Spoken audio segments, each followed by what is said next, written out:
All right, so get this. We're diving into some Hollywood drama today. Ooh, sounds juicy. It is. We're talking Nicole Kidman and her new movie, Babygirl. Okay, I've heard of that one. Yeah, but we're not just talking about the movie itself. We got this TMZ article that spills the tea on Kidman's experience filming the movie's sex scenes. Oh, wow. So like behind the scenes stuff? Exactly. And let me tell you, things get pretty intense. Apparently, she actually had to stop filming sometimes because it was just too much. Seriously. Wow. I mean, I know actors have to get really into character, but Right. It's not always easy. So before we get into all that drama, let's just lay out the basics. yeah, good idea. Okay, so Babygirl comes out on Christmas Day in the U.S. It's supposed to be like a super sexy thriller, kind of like Basic Instinct from back in '92. Oh, yeah, with Sharon Stone. I remember that movie. Definitely pushed some boundaries. For sure. And that connection to Basic Instinct kind of gives us a clue about what to expect from Babygirl, Yeah. right? Like lots of intensity, sexuality, power dynamics. Yeah, probably some twists and turns, too. Those thrillers always keep you guessing. Totally. So in Babygirl, Kidman plays this high-powered CEO named Romy, married to Jacob, played by Antonio Banderas. Oh, wow. Banderas, he's always a good pick for these kind of roles. Right. But hold on, because here's where it gets messy. Yeah. Romy starts having an affair with a much younger intern. His name's Samuel. He's played by Harris Dickinson.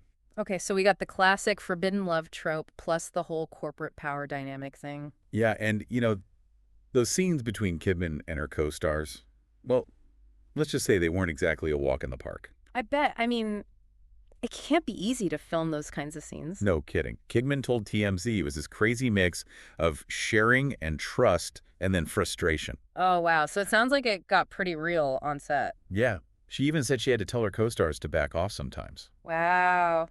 That's pretty intense. You know, it really makes you think about what actors have to go through. Yeah, and how much they put themselves out there. It's not all glitz and glam. Definitely not. I mean, can you imagine having to be that vulnerable in front of a whole crew? It's got to be tough. And Kidman actually used the word burnout to describe how she felt at times. Burnout. Wow. That's heavy. I guess even big-time actors can get burned out. It happens. And it made me think, even though we're not filming sex scenes for a living, we've all probably felt burnout at some point. Yeah, totally. That feeling of being totally drained, like you just can't give anymore. Exactly. So it's interesting to see how even someone like Nicole Kidman struggles with that. Definitely makes you see things from a different perspective. It does. And here's something else that really stood out to me. Kidman said there were times during filming when she just didn't want to orgasm anymore or even be touched by her male co-stars. Whoa, okay, that's really personal. I can't believe she shared that publicly. I know, right? It's a pretty raw admission. But it shows how much these scenes can affect an actor's mental state.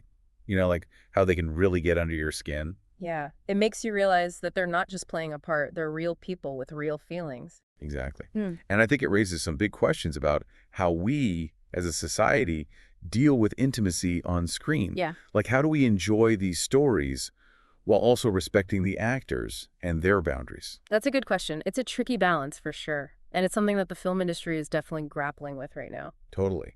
And it's not just Hollywood.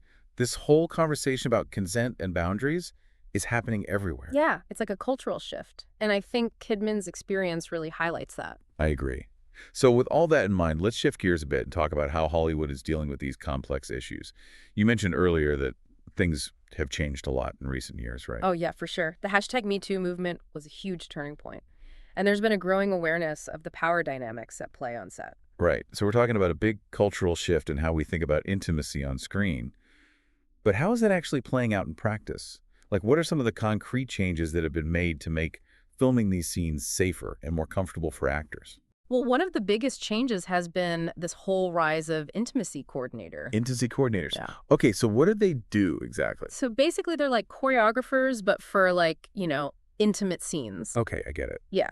They work with the director, the actors, and the crew to make sure those scenes are filmed in a way that's safe and respectful and comfortable for everyone. That makes a lot of sense. It's Okay. like having someone there to advocate for the actors, especially when they might be feeling a little vulnerable. Exactly. And it's not just about the physical stuff either. Intimacy coordinators also help with communication, like setting clear boundaries between the actors. No, it's really about creating a safe space where everyone feels heard and respected. Right, because when you're dealing with such sensitive material, that's super important. I bet. And do you think having an intimacy coordinator on set can actually make the performances better? Oh, absolutely. When actors feel safe and trusted, they're more willing to take risks, to really be present in the moment and bring that vulnerability to their performance. So it's not just about protecting the actors. It's also about enhancing the art itself. Exactly. It's like when everyone's on the same page and feels comfortable, the creativity can really flow. That's cool. It's fascinating to think about how this role has changed things in Hollywood. I mean, imagine if they had intimacy coordinators back when they filmed Basic Instinct. Yeah, who knows how different things might have been for Sharon Stone or even for Kidman now with Babygirl. Right. It really makes you think about how far the industry has come. Yeah, there's definitely been a shift, a recognition that actors are people first and, their well-being matters. And that shift is leading to, better portrayals of intimacy on screen. For sure. It's more nuanced, more respectful. And that's good for everyone, both the actors and the audience. So it seems like this whole thing with intimacy coordinators is part of a bigger conversation about consent and boundaries. Mm, And it's not just in Hollywood, it's everywhere. totally. It's a cultural shift. And I think it's a positive one. Me too. Yeah. But, not everyone is happy about these changes. Oh, yeah. There are definitely some people who think it's gone too far. Like they think all this talk about consent is stifling creativity, making it harder to tell certain kinds of stories. Right. Especially stories that explore, the darker sides of sexuality. Exactly. So it's a complicated issue. But I think it's important to have these conversations. I agree. Because even though it's tough to talk about these things, we can't just ignore them. Okay, so we've talked about the big picture stuff.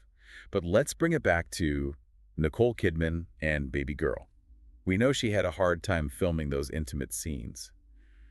What do you think it was about this particular movie that made it so challenging for her? Well, first of all, remember, Babygirl is inspired by Basic Instinct. So there's a good chance that this new movie is going to be pushing some boundaries, too. Yeah, like exploring similar themes of sexuality and power. Exactly. And that could definitely contribute to the intensity of the experience for Kidman. Plus, we have to think about the character she's playing, Romy, the CEO who's having this affair. It's a pretty complex role. And Kidman's known for really getting into her characters. Right. So she's probably putting a lot of emotional energy into this one. And then there's the fact that she's working with two different male co-stars in these scenes. Yeah, that adds another layer of complexity, navigating different dynamics with each actor. Definitely. Yeah. And, we also have to consider Kidman's age. She's 57. And while Hollywood is getting better about representing older women, It's still a tough industry. exactly, there's still a lot of pressure on women to look a certain way, Yeah.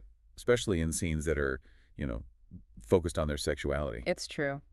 And that pressure could definitely have added to the emotional burden for Kidman. So all things considered, Mhm. it's not surprising that she found this experience to be really intense. Not at all. It sounds like it was a perfect storm of factors that all came together. Yeah. And it shows that even for someone like Nicole Kidman, filming intimate scenes can be really challenging. Right. It reminds us that actors are human too, and they deserve to be treated with respect and care. Absolutely. Mhm. And I think Kidman's willingness to speak out about her experience is really powerful. It is. It opens up the conversation and lets other actors know that they're not alone. And it helps us as viewers understand what goes on behind the scenes. Exactly. It makes us think about the films we watch in a different way, more aware of the human element. So we've covered a lot today. We talked about intimacy coordinators, consent boundaries, all through the lens of Nicole Kidman's experience on Babygirl. It's been a fascinating discussion, and it really makes you think about the future of filmmaking. It does. Like, how are these conversations going to shape the way we tell stories on screen? How will intimacy be portrayed in the years to come? It makes you wonder if other actors will be more open about this stuff now, after Kidman shared her experience. Yeah, maybe. It's like she's paving the way for more honesty and transparency. Right. Like maybe it'll be easier for actors to speak up about their own struggles. Totally, because let's be real, Hollywood can be pretty hush-hush about these things. Yeah, for sure. And I wonder how this might change things for the audience. That's a good point. Like, do you think knowing all this will change how we watch those kinds of scenes? It might. Like maybe we'll be more aware of the actors as real people with real feelings. Yeah. Instead of just, getting caught up in the story or whatever. Right. It adds a whole new dimension to the viewing experience. Totally. It's like now we know that there's this whole behind-the-scenes thing going on. And that those scenes might not be as easy or glamorous as they seem. Exactly. It makes you appreciate the actor's craft even more. I think so too. Yeah. And it makes you think about the role of film critics. Like, how do we talk about these movies in a way that's both insightful and respectful? Yeah, that's a tough one. It's like, How do we acknowledge the artistry without ignoring the potential human cost? Right. It's a balancing act, for sure. And it's something that we as a society need to keep talking about. I agree. We can't just brush these issues under the rug. Well said. Yeah. So it seems like this deep dive has left us with more questions than answers. Maybe that's the point, though. Maybe. It's like Well, this is just the beginning of a much bigger conversation. and it's a conversation that needs to happen. Totally. We need to think critically, challenge our assumptions, and be more empathetic. Absolutely. Because in the end, it's all about creating a better, more ethical filmmaking experience. For everyone involved. Yeah. Well said. Well, that about wraps up our deep dive into Nicole Kidman, Babygirl, and the changing world of intimacy on screen. It's been real. Thanks for joining us. And keep those conversations going.